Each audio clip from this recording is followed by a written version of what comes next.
আমাদের পরবর্তী গল্পটি বাংলাদেশের একটি কলেজে বিধ্বস্ত একটি যুদ্ধ বিমান সম্পর্কে।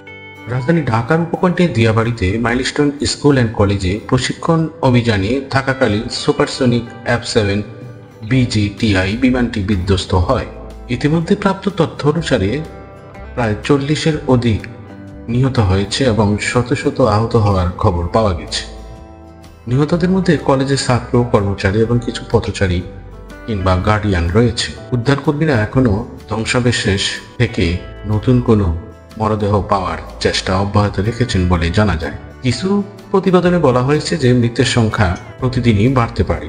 আহতদের বিভিন্ন হাসপাতালে ভর্তি করা হয়েছে। গণমাধ্যমের সাথে কথা বলা দুজন চিকিৎসক বলেছেন যে তারা অন্তত 200 জনের বেশি রোগীকে নিয়ে এসেছে, যাদের বেশিরভাগই পড়ে গেছে। তাই স্পষ্টতই এটি কেবল একটি দুর্ঘটনা ছিল না, এটি একটি বিপর্যয় ছিল। সংঘর্ষের পর বিমানটি আগুনে পড়ে যায়। প্রত্যক্ষদর্শীরা বলছেন যে জেটটি খুব নিচ দিয়ে উঠছিল। এটি একটি প্রশিক্ষণ অনুশীলন হওয়ার কথা ছিল, কিন্তু কোনোভাবেও এটি ভয়াবহভাবে ভুল হয়ে গেছে। আমাদের কাছে ঘটনাস্থল থেকে কিছু দৃশ্য আছে। এখন এলাকাটি এমনই দেখাচ্ছে, ধ্বংসাবশেষ, ধোঁয়াটে, মৃতদেহগুলি চেনার বাহির। কী কারণে এই দুর্ঘটনা ঘটেছে তা এই মুহূর্তে বলা কঠিন। বাংলাদেশ বিমান বাহিনী বলছে তদন্তের নির্দেশ দেওয়া হয়েছে। তারা বলছে ফলাফল প্রকাশ করা হবে। তবে অনেক প্রশ্ন উঠেছে, যেমন এই এলাকায় কত ঘন ঘন যুদ্ধ বিমান ট্রেন চালায়, কোনো নির্দিষ্ট উড্ডয়নের পথ আছে কি, আর দুর্ঘটনার সময় কলেজে এত লোক কেন জড়ো হয়েছিল? তখন সকাল প্রায় 1টারও বেশি সময় এবং সাধারণত তখন ক্লাস চলছিল। অনেক ছাত্রছাত্রী এবং কর্মী ক্যাম্পাসের ভেতরেই ছিল। কেউ কেউ বাইরে প্রবেশের জন্য অপেক্ষা করছিল। তারা সম্ভবত কল্পনাও করেননি যে তাদের দিন এভাবে শেষ হবে।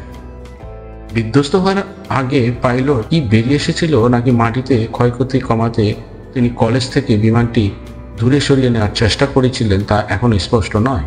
আমরা যা জানি তা হলো পাইলটের কাছে একটাই বিকল্প ছিল, তাকে বেঁচে থাকতে হয়েছিল, কিংবা তাকে বেঁচে থাকতে হবে, কিংবা বিমান দুর্ঘটনা থেকে দেশকে রক্ষা করতে হবে।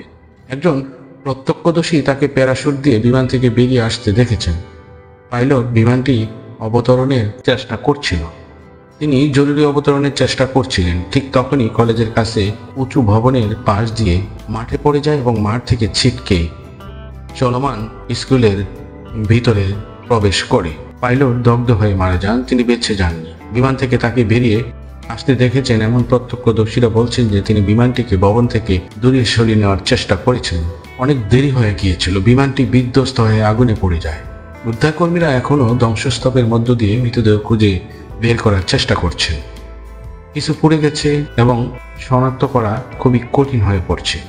আহতদের ঢাকার বিভিন্ন হাসপাতালে চিকিৎসা দেওয়া হচ্ছে। তাদের অনেকের অবস্থা আশঙ্কাজনক। এখন পর্যন্ত 2 জন চিকিৎসক গণমাধ্যমের সাথে কথা বলতে পেরেছেন। তাদের মতে যাদের চিকিৎসা চলছে অধিকাংশের অবস্থায় খুব খারাপ। ডাক্তারদের তথ্য অনুসারে রোগী যারা হাসপাতালে বিভিন্ন সেকশনে ভর্তি আছেন, বিশেষ করে জাতীয় বার্ন ইনস্টিটিউটে, তাদের অবস্থা খুব একটা ভালো হবে বলে মনে করা হচ্ছে না। এদিকে বাংলাদেশের প্রধান উপদেষ্টা বিষয়টিকে গভীরভাবে অনুধাবন করেছেন। তিনি হাসপাতালে আহতদের সুচিকিৎসার ব্যবস্থা করেছেন। তিনি ক্ষতিগ্রস্ত এবং তাদের পরিবারের প্রতি সমবেদনা, একই সাথে সব ধরনের সরকারি সুযোগ সুবিধা দেওয়ার চেষ্টা করছেন এবং ঘটনাটির সঠিক তদন্ত দাবি করেছেন। বাংলাদেশে এই ধরনের ঘটনা এটি প্রথম নয়। 2019 সালে দেশে একটি মার্কিন সামরিক হেলিকপ্টার বিধ্বস্ত হয়েছিল।